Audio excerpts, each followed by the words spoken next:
wanted to take the time out to make this video because I'm watching a movie called A Girl Like Her, made in 2015, about bullying, and I have so many things to say about this because I survived it, and I went through it a lot from high school up until my mid-20s, and it's insane. How do I start this? I survived it just barely. I was in special education at the time, from when I was born to about when I ended college. Unfortunately, kids are not good at understanding people or things or anything else for that matter. And it's high time that we get some real words spoken about bullying. It used to be when we were kids. I mean, like, there's always been bullying since the dawn of time. Like, there's always been fights and this titter-tat of kids not understanding other kids. But with the digital age came so quickly, came cyberbullying, and it for me, thank God, I was the last generation to really deal with. I never had to deal with like online bullying. Thank God. I was the only generation that had to deal with it in school and never got it at home. Although me and my sister had a tumultuous relationship, I will not go into that. For those of you that know the story, you understand. So for me, I had no real safe place to go to at the time. I wasn't close with my family or my siblings as much as I used to be, and I really had nothing. In school, I had books thrown at me. I was beat. I was hit. I was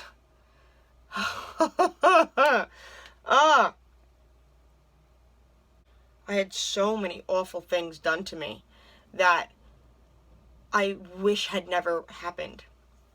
And I wish I had gone to someone to talk to about it. And I mean, I did, but it's a joke that there's a zero tolerance rule in schools, because they say they have it, but they do nothing. And the lie that is kids will be kids, and this is just, just school antics. And about a good 30% of it is just kids being kids, but the other 70, 89, 90% of it is torture. I was told to go kill myself every day.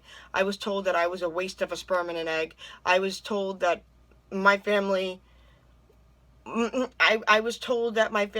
should have made sure I was dead when I was born because no one wanted a kid that was stupid.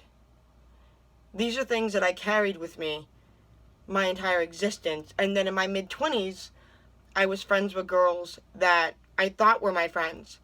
And a miscommunication happened, and something that people thought happened did not happen, and I was tortured. I got cyberbullied. And I never had that experience before.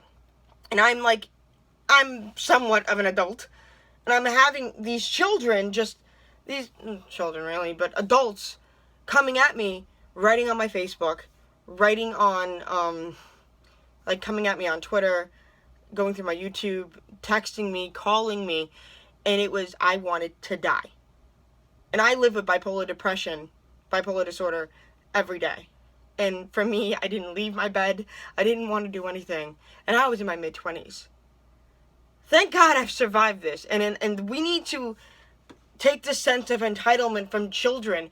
Yes, this is what it is. Because parents don't seem to understand that if you don't put a sense of there's a fine line from saying that your child is the best and then not telling them no for something, or raising your kids with respect. Thank God my godson is being raised by one of the best women I know, and while he's a psychopath, he has seen me upset and he goes, "What's wrong, Auntie?" and he just hugs me, and then he's a nicer kid for it. Like whenever he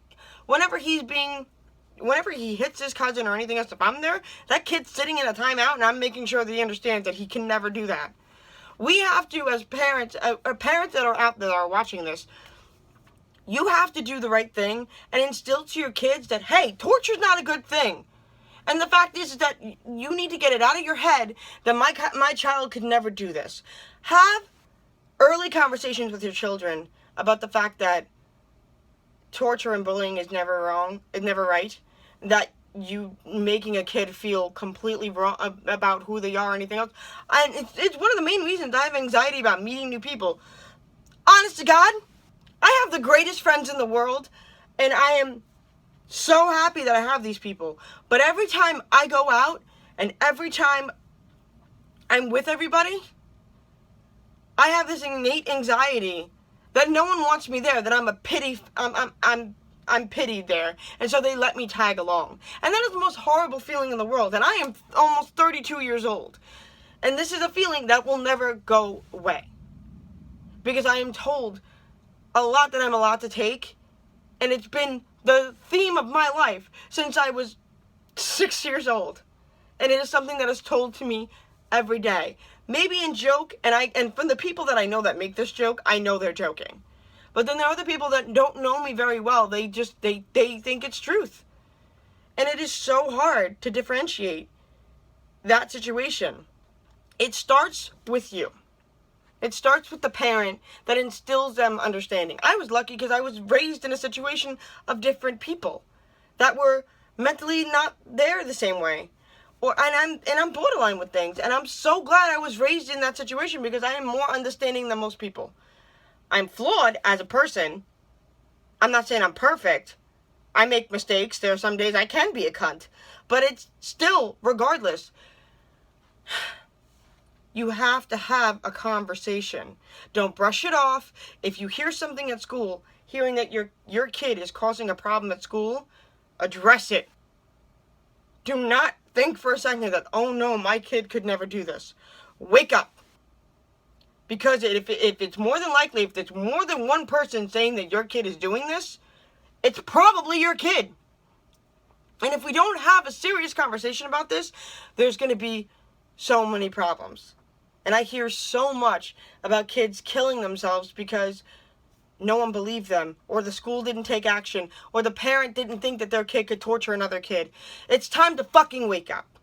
And we need to start doing something about it. Start a conversation in the comments below.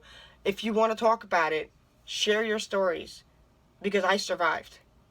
And to quote this campaign, it gets better. Believe me, if you were in high school watching my videos and you feel like you got no one, believe me, kid, you do. Talk to somebody, talk to your family, talk to your best friend, tell a student, tell an adult, anyone. I don't care how old you are. Tell someone. Because no one wants to see you dead. And suicide is... I'm seeing my own scars from that. Suicide's never an option. It is never an option. And it's never a good thing. And I am a product of survival. That I lasted. I found music. I found people in a band scene who have become my family. And who are the best people on the planet. Find something, anything, to drown out the bullshit. Video blogging helps. And YouTube was a big part of me growing in this way. And I can't thank the creators of this platform to help me in so many ways. And the people that I follow and the people that are my greatest friends around the world. I have friends in Canada. I have friends in across the states. I have friends in Australia. Hi Tosh, I love you. This is the best thing in the world. So please talk to somebody. Do it for your own self. I love you guys.